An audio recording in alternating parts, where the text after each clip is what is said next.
Hello everybody, welcome back to a video. In today's video, I'll be going over my first impressions on this Metaverse Champions event that did just actually come into light pretty recently, and I'm going to discuss what I think about the event so far based on what we've seen. And this is before the event actually happens or before they even announce it. I'm just going based off of the first impressions, and I might make another one after the event ends to see how things changed possibly, but for now I'm gonna make like a first impression video on this event. So basically my point of view at the beginning of this was that I was really excited for the icon to happen because I'm a pretty big fan of them every year. I know many others don't really enjoy them, but I do find them personally enjoyable and I do enjoy them every year. So I was excited for this year because I saw the dev forum post that they posted a couple of months ago that people could sign up for the icon. I was like, oh, that's great that they're doing one again this year. So I was pretty excited for that one. Initially, when I did realize that the icon got replaced by this event, I was upset like a normal person would be, that a tradition that you did like actually did get removed and it got replaced by something new. I also wasn't that excited about Arthur packages being one of the prizes. I would have thought that it would have been better if they were actually like free items that you can just buy on the catalog instead of them actually just being something that you are awarded. So yeah, I was initially skeptical about that as well, but as things got along and I saw more things happening,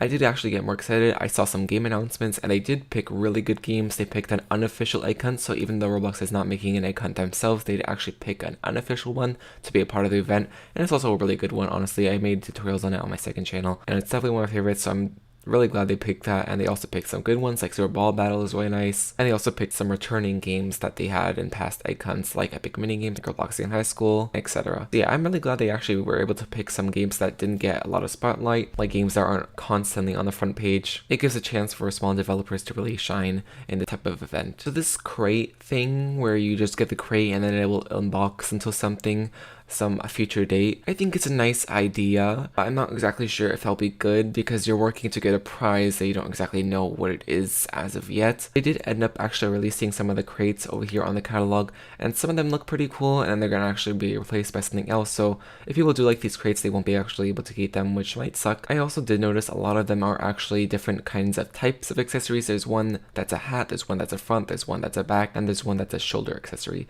So the back one is going on the floor, and those usually are like pets and animals that usually do that kind of thing. Right over here, I was actually able to find an example. As you can see, it's a kind of like a back accessory, but it goes on the floor and it's a little pet. So I'm not exactly sure if that's going to be something that many people are interested in, because most animals like on shoulders or on the floor are not really something that a majority of people are driven to, but it could be something that is pretty interesting that other people might not have been actually able to get, because most of those pets on the floor do actually cost Robux, and most people do not have the Robux to actually get something like that. So it could be pretty cool that they're going to expand that as well. Now this event actually has 180 games, so that's quite a lot. That's like 4 times the amount an egg hunt would usually have, so that's going to be a lot if people actually want to complete every single game and every single challenge. That's something that I'm going to be doing because I usually complete every event, even though it might be a chore to do some of them, because I do love events on Roblox and I do really hope to see them be at their full potential. And also, I'm not too exactly sure about how they're gonna award the winning team. I think it might be by badge count, but that's not really a good way, I would say, of counting, because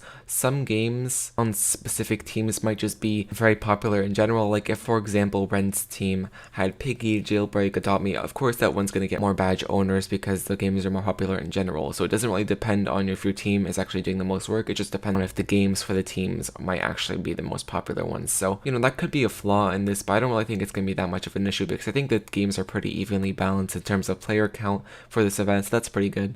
They were able to find a middle ground for that just by looking at some of the games that many developers have announced that are participating in the event. I also like the idea of the MVP launcher, that people actually have to work to get this launcher, so it isn't just something that you get for free. Like the pizza party event, you actually have to get some badges and actually earn the crate in order to launch the crate for other people as well, so that's pretty fun. So that can be something pretty rewarding to free play players that they don't have to pay to actually get it, so that's pretty nice. And I am expecting some bugs to happen. There's 180 games, there's like no way that not all 180 games are gonna be perfect, so if there are bugs, I am pretty expectant of it, but I hope the developers do the best they can in order to make this event a pretty fun experience in their own game. But yeah, my opinion definitely has changed from the beginning. I would say I'm more open to see what will actually come of the event, but we'll just have to see until the event actually launches. I've seen a lot of people actually go for AG Striker as their team. right now I'm currently not on a team, or I don't really have one in mind as of right now, but maybe I'll decide later on. And you guys can tell me in the comments what you guys think about this event so far and what team you guys want to be on as well. But yeah, there'll definitely be more updates and maybe some let's plays on some of the little missions in the games as well. But yeah, that's been just this video. Hopefully you guys enjoyed, and yeah, I'll see you guys next time.